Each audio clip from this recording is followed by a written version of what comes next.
இது எங்கிட்ட வந்த கேள்விகள் தான்.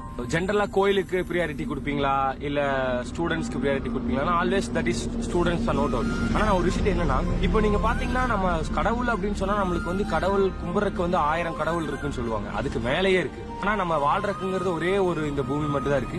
அதை பாதுகாக்கிறதுக்கு தான் ஆட்கள் ரொம்ப குறைவு.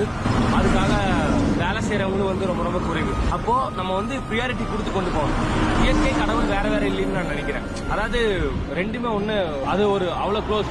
இப்ப நீங்க பாத்தீங்கன்னா கடவுளுக்கு காக்கறதுக்காக நிறைய அமைப்புகள் வேலை செய்யறாங்க, இருக்காங்க, பெரிய ஒரு கூட்டமே இருக்கு. ஆனா இந்த மாதிரி விஷயத்தை எடுத்து பண்றக்கோ இதுக்கோ ஆட்கள் ரொம்ப குறைவு. சோ நம்மளால முடிஞ்சதை நம்ம பண்ணணும். அதுக்கு என்ன ரீசன்னா இதை பத்தின விழிப்புணர்வு இல்லாததான். விழிப்புணர்வு ஒன்ஸ் கொடுக்கும்போது எல்லாத்துக்குமே அது புரிய ஆரம்பிக்கும் போது தான் அதுல நம்ம ஒரு மூமெண்ட்டை கிரியேட் பண்ண முடியும். அந்த ஒரு பர்பஸ்க்காக நம்ம இம்பார்ட்டன்ட் கொடுக்கறது.